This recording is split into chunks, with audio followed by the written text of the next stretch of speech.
Hey everybody, how's it going? It's Thursday already. It's Thursday, August 29th. It's my uncle's birthday today. Happy birthday. And it's also really the crux of the start of the college football season. There was a game last week between Florida and Miami, but that was just one.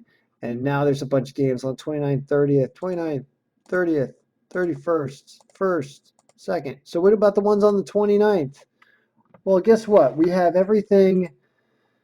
Oh boy, we've got a whole bunch of data in here. It's not fully complete and totally up to date with current player stats yet. It's still got a lot of last season in here, but that's okay for now because we're just going to talk about week one. And if you're interested in subscribing to the college football subscription package for the year, it's like $150. You can buy it for the year, or I'll do 25 a week. I'll make a deal, $25 for the first 2 weeks. So if you want to check this thing out, it's pretty cool. It's probably going to win, just like all the algorithms really have been winning the baseball one. You want to see what baseball's doing today? Look at that. Baseball went 11-2 today. Unbelievable. Just lost a couple games, St. Louis, and we also beat Vegas because we had an underdog Texas and we had them. So we're doing really well lately. And let's talk about football. So what I have here is a look at the day and also a look at the week. So let's just break down some interesting things. We don't have projected scores yet because I don't have the current player stats in here yet. So we're just going to go with a win strength based on last season. So keep that in mind. Do not dump all your bankroll in week one. We don't have enough data yet. We're just kind of throwing darts right now, but we can make some educated guesses. For example, Florida International over Tulane. That's something that we have an underdog winning in Florida International against Tulane. They're an underdog based on Vegas. That they're, you can get 2 points with them, something like that. Or also the line here, you're going to see like when we look at everything for the entire weekend, for example, and we sort this by win strength. This is a formula that I have worked on for years. I've been doing NFL for over a decade. I'm applying the same formula to college football, which is taking a bunch of information and comparing the two teams together and then coming up with a win strength number. And it's supposed to matter, and it has mattered in the past. So it really thinks that of the weekend, the strongest just raw game is Notre Dame over Louisville. Thinks they're going to beat them. We don't have projected scores yet, as I was saying, because it's not there yet, but it will be for week two. They're at minus 1200, so it's like our sure thing. If you can say we have one that we would say that's the pick of the day, it would be them. So even though you're only getting 8 cents or something for every dollar that you would bet on the money line, it's supposedly a guaranteed 8 cents. So that's an interesting thought. You can't even get a line on the Washington State game. You can get a line on the Army game, but it's minus 2500. You can get 4 cents or something every dollar that you bet if you do that. You can see that we have spreads over here, and these spreads, I don't know what to do with this. I don't want to give you any advice on taking big, huge spreads like that. That actually seems like a coin flip. How badly is a team going to beat up on another team? I don't like that kind of bet. I really think that in sports, teams play to win, and I want to always kind of bet on them to win. It makes me feel more validated in how this algorithm is supposed to work. So you got a bunch of games that you can't get money lines on. You got a minus 5,000. That's worthless. Ohio State, the Ohio State over from Florida Atlantic, right? Then you get to something a little more reasonable. Oklahoma State over Oregon State. That's at a 51% based on last year's stats. They're only minus 600. So that's an interesting thing to think about in a parlay or around robin. It's a bad line, but apparently they're a lot stronger. We got some more bad lines here. Here's only a minus 145. That's what I was talking about with that Cincinnati and UCLA. That game is on Thursday, today, I believe, right? We can take the date and bring the date in here so we can see that if we want to.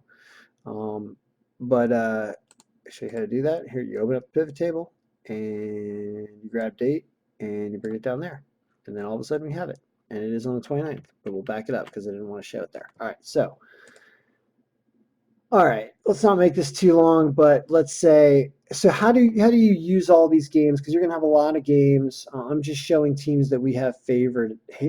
So those are the team of references. We have the opposing team on the other side. Well, let's sort this descending by not win strength, but money line. That means we're going to get the biggest underdogs that we think are going to win the game are going to show up at the top. Because this is how I would view this, as saying if I want to really throw something out there that has a nice payback if it actually hits, well, apparently it's UMass over Rutgers. They're at a 23% according to our formula. It's all last year's stats again, so don't think this means anything, but it's the best we got right now. Also, Fresno State over USC. Now that this Fresno State is away, so this game's in USC. I could understand why USC at home would definitely be a favorite, but for some reason, based on last year's stats, Fresno State's a better team. So that's a huge payout. Boston College over Virginia Tech. Boston College is home there. Boise State over Florida State. That was one that I thought was interesting because this is a 40%. Look at this. This is a 40% that's really big that Boise thinks is going to beat Florida State. Florida State must have some legacy, thought that they're a good team. That's a plus 170. That's interesting. So there are all these dogs right here. It's basically these 6 games. What screams to me is putting these in all these are money line bet games. So if you have a $600 bankroll for the weekend, you do 100 on each one of these games, and first of all, you've got a chance of hitting like a 5 or 4 or 5 to 1 by catching one of these games. Fresno State is, you'd think they'd lose to USC. UMass over Rutgers. Rutgers can lose a football game. I mean, I know they used to be good. We were good 20 years ago when I was going to school. But anyway, so it's interesting to see this and see if it ends up, meaning anything.